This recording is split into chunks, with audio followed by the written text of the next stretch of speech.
ನೋಡಿ ಫ್ರೆಂಡ್ಸ್, ಒಂದು ದಪ್ಪ ಗಡ್ಡೆ ಬೆಳ್ಳುಳ್ಳಿ, ಒಣಗಿನ ಮೆಣಸಿನ್ಕಾಯಿ ಇಷ್ಟೇ ಚೆಂದ ಕಾಯ್ದಿರಬೇಕು. ಎಣ್ಣೆ ಇದಕ್ಕೆ ಹಾಕ್ಕೊಂಡು ಸ್ವಲ್ಪ ಇದು ಫ್ರೈ ಮಾಡ್ಕೊಳ್ಬೇಕು.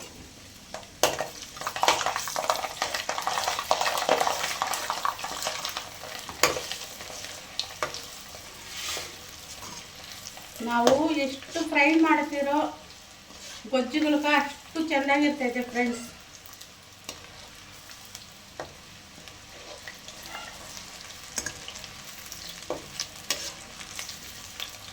ನಿಮ್ಮ ಮಕ್ಕಳು ಯಾರನ್ನ ಹಾಸ್ಟೆಲಾಗಿದ್ದರೆ ಕೂಡ ಇದನ್ನ ಗೊಜ್ಜು ಚಟ್ನಿ ಮಾಡಿಕೊಂಡು ಎತ್ಕೊನಾಗಿ ಒಂದು ಬಾಕ್ಸಾಗಿ ಎತ್ಕೊನಾಗಿ ಕೊಟ್ಟರೆ ಅವರು ಆರಾಮಾಗಿ 6 ತಿಂಗಳು ಇಟ್ಕೊಂಡು ತಿನ್ಬೋದು ಫ್ರೆಂಡ್ಸ್. ಫ್ರಿಜ್ ಇಲ್ದಿರ ಫ್ರಿಜ್ಜಾಗಂದ್ರೆ 1 ವರ್ಷ ಬಾಳಿಕೆ ಬರುತ್ತೆ.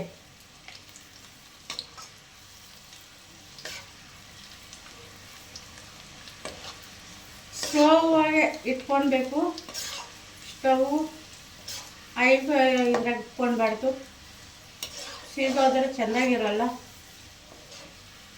ನೋಡ್ರಿ, ಬೆಳ್ಳುಳ್ಳಿ ಎಲ್ಲ ಈ ಕಲರ್ ಬರಬೇಕು. ಎಷ್ಟು ಫ್ರೈ ಮಾಡ್ತೀರೋ ಅಷ್ಟು ಟೇಸ್ಟ್ ಕೊಡುತ್ತೆ ಈ ಚಟ್ನಿ.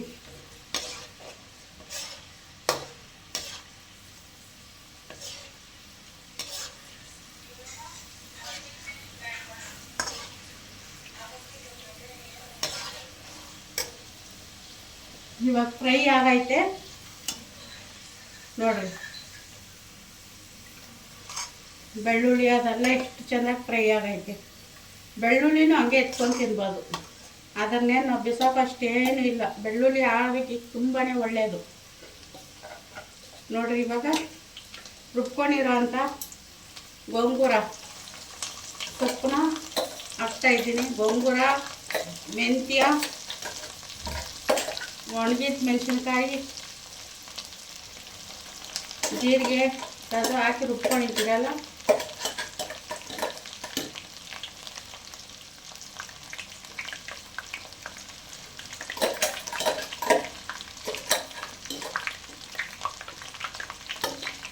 ಇಷ್ಟು ಎಣ್ಣೆನ ಅನ್ನೋಕೆ ಹೋಗ್ಬೇಡ್ರಿ, ಹೀರ್ಕೊಂಡು ಬಿಡುತ್ತೆ. ಇದು ಸೊಪ್ಪು ಡ್ರೈ ಆಗೋದ್ರೆ ಚೆನ್ನಾಗಿರಲ್ಲ. ಈ ಚಟ್ನಿ ಪುಡಿ ಎಲ್ಲ ಹುಣಸೆ ಹಣ್ಣು ಅಂತೀವಿ.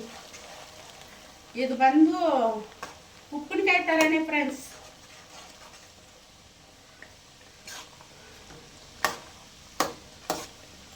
ನೋಡ್ರಿ, ಇವಾಗ ಅಷ್ಟು ಎಣ್ಣೆ ಹಾಕಿದ್ದೀನಲ್ಲ, ಇದು ಹಿಂಗೆ ಫ್ರೈ ಮಾಡ್ತಾ ಮಾಡ್ತಾ ಮಾಡ್ತಾ ಆ ಎಣ್ಣೆ ಇದನ್ನು ಬಿಟ್ಕೊಂಡು ಬರುತ್ತೆ ಮೇಲಕ್ಕೆ. ನಮಗೆ ಗೊತ್ತಾಗ್ಬೋದು ಯಾವ ಥರ ಫ್ರೈ ಆಗುತ್ತೆ ಅಂತ. ಕರೆಕ್ಟಾಗಿ ಇದನ್ನು ನೀವು 1 ವರ್ಷ ಆರಾಮಾಗಿ ಇಟ್ಕೊಂಡು ತಿನ್ಬೋದು ಫ್ರೆಂಡ್ಸ್. ನಾವು ಮಾಡೋ ವಿಧಾನದಾಗಿರುತ್ತೆ.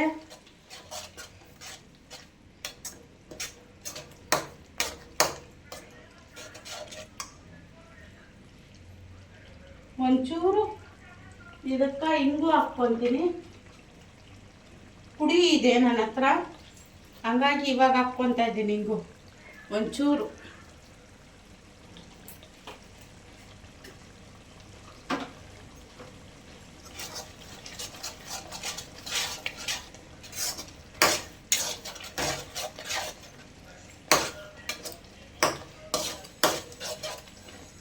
ನೋಡಿ,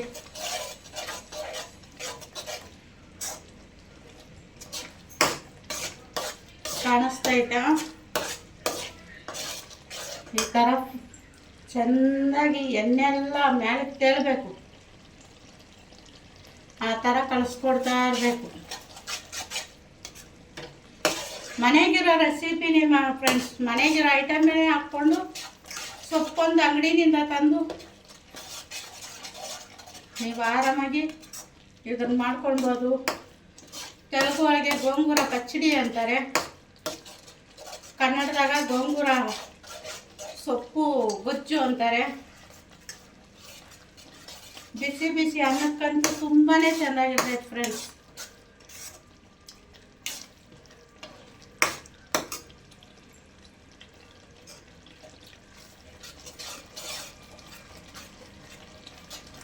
ಎಣ್ಣೆ ಅದ್ರಾಗೆಲ್ಲ ಬಿಟ್ಕೊಂಡು ಮೇಲೆ ಬರಬೇಕು.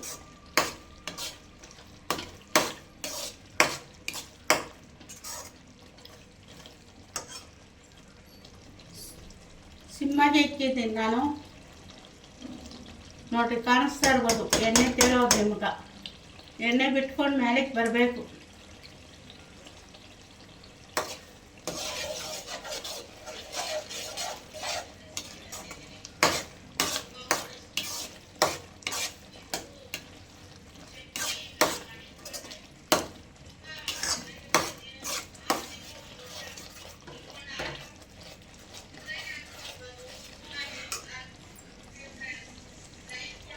ನಾವು ಯಾವ ಥರ ಇದನ್ನು ಫ್ರೈ ಮಾಡ್ತೀರೋ ಅಷ್ಟು ಟೇಸ್ಟ್ ಕೊಡುತ್ತೆ.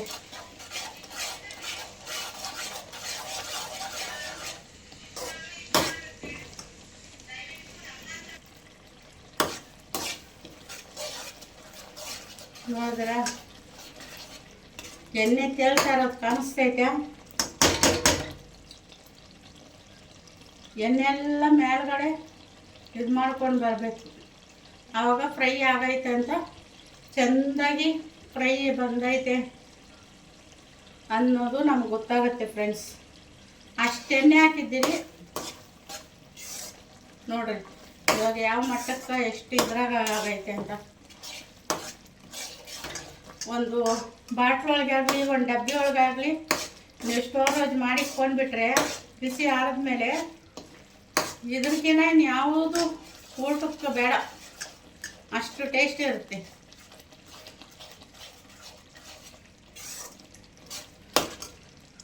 ಒಂದು ಫ್ರೆಂಡ್ಸ್ ನಾನು ನಿಮ್ಮ ಹತ್ರ ಹೇಳ್ಕೊಳ್ಳೋದು ಏನಂದರೆ,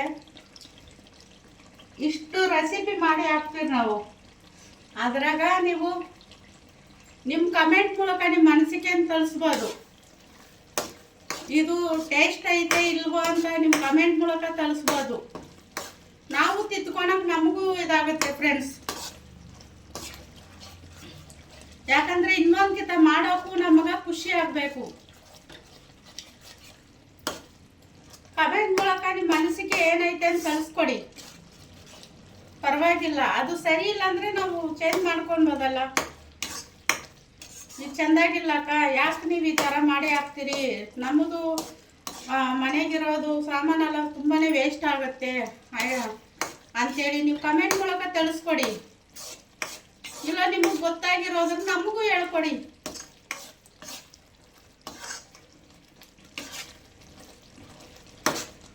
ದಯವಿಟ್ಟು ಕಾಮೆಂಟ್ ಮಾಡಿ, ಲೈಕ್ ಕೊಡಿ, ಸಪೋರ್ಟ್ ಮಾಡಿ, ಸಬ್ಸ್ಕ್ರೈಬ್ ಮಾಡ್ಕೊಳ್ಳಿ ನಮ್ಮ ಚಾನಲ್ನ. ಐಪ್ ಅಂತ ಇರುತ್ತೆ ನೋಡಿ, ಐಪ್ ಮಾಡ್ಕೊಳ್ಳಿ ನಮ್ಮ ಚಾನಲ್ನ. ದಯವಿಟ್ಟು ರಿಕ್ವೆಸ್ಟ್ ಮಾಡಿ ಕೇಳ್ಕೊತೀನಿ ಫ್ರೆಂಡ್ಸ್.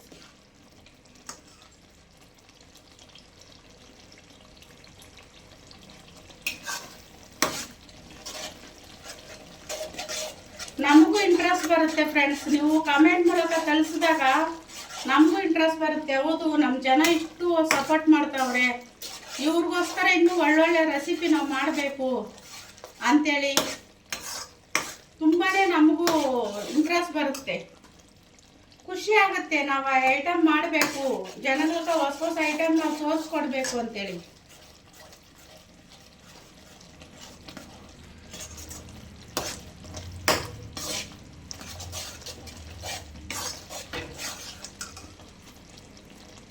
ನೋಡಿ ಎಣ್ಣೆ ಬಿಟ್ಕೊಂತೈತೆ. ಚೆಂದಾಗಿ ಫ್ರೈ ಮಾಡಬೇಕು. ತಾಳ್ಮೆನವ್ರು ಇದ್ರಾಗ ಇರಬೇಕು, ತುಂಬಾ ತಾಳ್ಮೆ ಇರಬೇಕು ಇದ್ರಾಗ. ಇಷ್ಟೊತ್ತು ತೋರಿಸಿದ್ದು ಒಂಥರ ಆದರೆ ಇದ್ರಾಗ ತುಂಬಾ ತಾಳ್ಮೆ ಇರಬೇಕು. ಫ್ರೈ ಕೆಡ್ದಿರ ಇರುತ್ತೆ ಫ್ರೆಂಡ್ಸ್. ವರ್ಷಾನುಗಟ್ಟಲೆ ಎಣ್ಣೆಗೆ ಫ್ರೈ ಆಗಬೇಕು.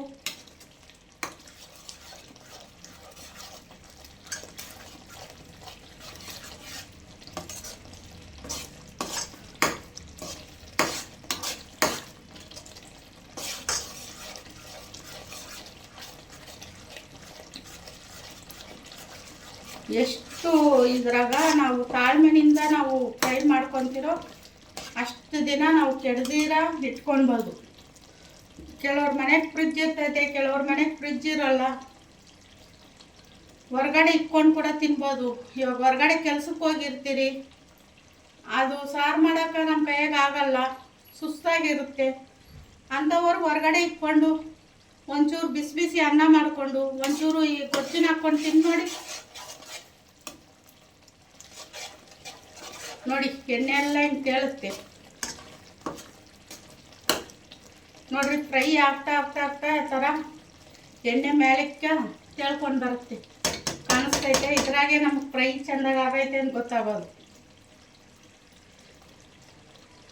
ಕಾಣಿಸ್ತೈತೆ. ಬಸ್ರು ಹೆಂಗ್ಸರ್ಕ, ಬಾಯಿ ಕೆಟ್ಟೋಗಿರೋರ್ಕ, ಜ್ವರ ಬಂದು ಏನು ನಮ್ಗೆ ತಿನ್ನೋಕೆ ಇಷ್ಟ ಆಗ್ತಾ ಇಲ್ಲ ಅನ್ನೋರ್ಕ ತುಂಬಾ ಟೇಸ್ಟಾಗಿರ್ತೈತೆ.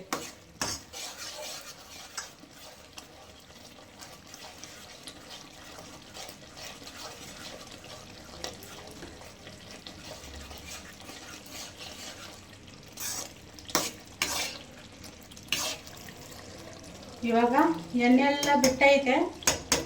ಇವಾಗ ಫ್ರೈ ಚೆಂದಾಗಿ ಆಗೈತೆ, ಕಾಣಿಸ್ತೈತೆ.